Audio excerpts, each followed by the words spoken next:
Bom dia, galera do terceiro ano. Estamos aí juntos de novo, mais uma videoaula. Essa a respeito da semana 5, caminhando aí para o fim do primeiro bimestre.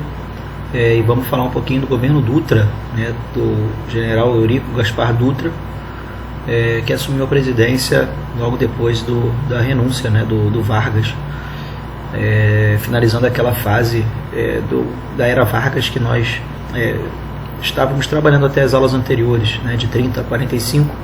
Então esse governo Dutra ele tem 5 anos, né, de governo, de 46 a 51, do qual o Brasil retorna à democracia, como a gente vai ver agora, tá? Algumas dessas principais características desse governo. Uma pequena biografia aqui do Eurico Gaspar Dutra, né? Foi o 16º presidente do Brasil, militar, né? Participa da Segunda Guerra Mundial, dessa aproximação do exército brasileiro com o exército norte-americano, natural de Cuiabá, Mato Grosso, nascido em 18 de maio de 1883, faleceu no Rio de Janeiro com 91 anos, em 11 de junho de 1974.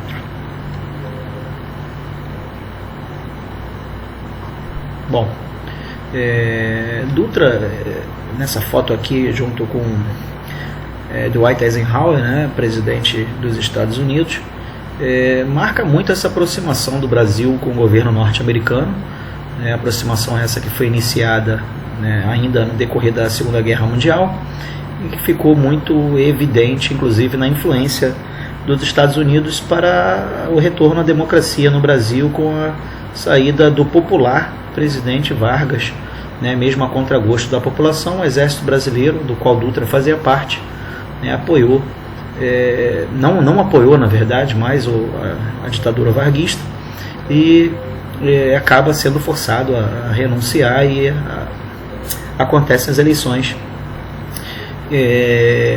que surpreendentemente acabam levando Dutra à presidência com o apoio do próprio Vargas, que é uma situação até um pouco curiosa, né? A gente vai perceber que esse governo do Dutra, mesmo se tratando de um governo democrático, aquela autonomia que o Brasil tinha no que toca economicamente, politicamente, sempre buscar uma neutralidade, ela acaba, tá? O governo Dutra ele é totalmente alinhado aos Estados Unidos, é o período ali da Guerra Fria, que nós já tivemos inclusive uma aula, e o governo Dutra ele vai, obviamente, né, tomar como uma postura internacional, se aproximar dos Estados Unidos e, por conta disso, aqui no Brasil, se afastar de qualquer tipo de ideologia de extrema esquerda, como o comunismo, por exemplo, né, inclusive banindo o Partido Comunista Brasileiro, colocando na sua Constituição de 46, inclusive, algumas características que, de certa forma, limitavam ali a participação desse tipo de ideologia aqui no Brasil, como a gente vai ver agora a seguir. Então, como foi dito, Dutra é eleito em 2 de dezembro de 45, né, pelo PSD, que é um partido que estava coligado com o próprio partido do Vargas, que é o PTB, né, tanto que o vice-presidente Nereu Ramos fazia parte da legenda, né, do partido do Vargas, inclusive.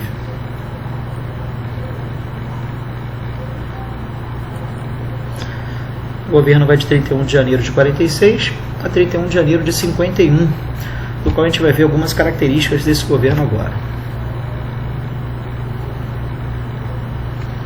Então, como foi dito, né, rompe relações com a União Soviética, se alinhando o alinhamento ideológico direto ali com os Estados Unidos, fecha o Partido Comunista Brasileiro e caça mandatos de parlamentares que foram eleitos em 45, fechamento de sindicatos e prisão de sindicalistas que fizessem oposição ao governo. Então a gente tem um retorno à democracia, mas essa democracia tinha alguns limites também. Criação da Escola Superior de Guerra, voltada para a formação de oficiais militares. Cria incentivos que favorecem a instalação no país de grandes empresas estrangeiras, ou seja, foi apoiado pelo Vargas. Sim, foi apoiado pelo Vargas. No entanto, na sua prática econômica, abandona, né, começa com Dutra o abandono da ideia de nacionalismo econômico. Lembra de substituição de importações, que a gente já comentou durante o governo Vargas, e era uma grande bandeira do varguismo, né? Ou seja, isso faz com que o Dutra permita, né, que algumas empresas já se instalassem no Brasil. Tá? A gente fala que o governo Kubitschek, né, que vai realmente dar uma ênfase maior nessa perspectiva, a gente vai voltar a falar isso mais na frente, mas começa com Dutra, e inclusive aumenta consideravelmente as importações brasileiras, o que faz com que no governo Dutra, o Brasil, que viveu um momento muito positivo na balança de comércio durante a era Vargas, né, o Brasil passasse a ter um saldo negativo na balança de comércio, tá importando mais do que exportando. Então a gente vai começar a colecionar alguns problemas econômicos, tá, que faz com que inclusive o Dutra pense num projeto econômico para tentar salvar a economia brasileira, que ele mesmo começa a colocar no buraco. Tá? E essa tentativa de salvamento foi o plano SALT, que a gente está vendo aí. Ó. SALT porque é as primeiras letras das áreas que ele deveria investir nesse projeto, que é saúde, alimentação, transportes e energia. No entanto, a gente vai verificar que os investimentos foram mais ligados a transportes e energia, o que acabou também gerando empregos, tá? Mas esse setor social, alimentação, saúde ficou um pouquinho de fora. Tá? A construção, que é uma grande marca no governo dele, né, da rodovia Presidente Dutra, né, ligando São Paulo ao Rio de Janeiro, a construção da rodovia também ligando a Bahia ao Rio de Janeiro, a BR-101, tá, nesse governo, valorizando aí o que a gente chama do transporte rodoviário. Tá, começa com Dutra e a gente vai ver que depois vai ser consolidado com o Kubitschek mais lá na frente. Visita os Estados Unidos em 1950, onde tratou de questões diplomáticas, políticas e econômicas, né, esse alinhamento, né, com os Estados Unidos no âmbito da Guerra Fria. Instalação da Companhia Hidrelétrica de São Francisco, né, para geração de energia, fazendo parte ali do plano SALT. Foi criado o Estatuto do Petróleo, voltado para a criação de refinarias e aquisição de navios petroleiros. No entanto, não é a Petrobras, tá, pessoal? A criação da Petrobras vem no segundo momento do governo Vargas, que nós vamos ver na próxima aula. Tá?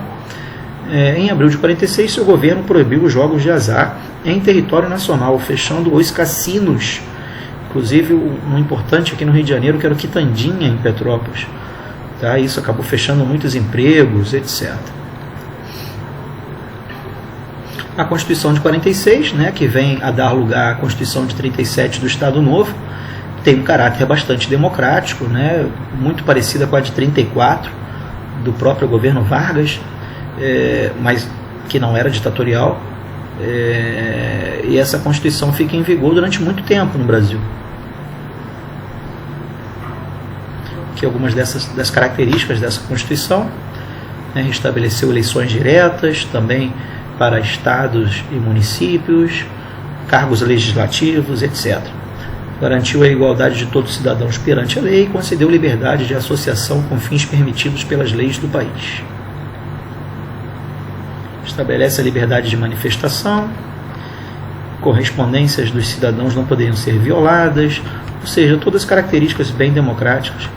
É importante destacar também esse período final aí do governo Dutra, que o Brasil vai sediar uma Copa do Mundo, né, a Copa de 50, do qual a gente tem como destaque, inclusive, a construção do Maracanã, né, que vai sediar, inclusive, o jogo da final, ao qual, infelizmente, o Brasil foi derrotado, né, para o Uruguai por 2-1, naquele episódio, né, que marcou a construção desse importante estádio de futebol, entre eles o Mineirão, as obras, né, que foram feitas para a realização da Copa. A gente fica por aqui e tiramos dúvidas na nossa tutoria, tá certo? Levantamos aí questionamentos sobre o governo Dutra, e para a próxima aula, deve ser a nossa última do primeiro bimestre, a gente fala do governo Vargas democrático, ok? Grande abraço a todos e até a próxima.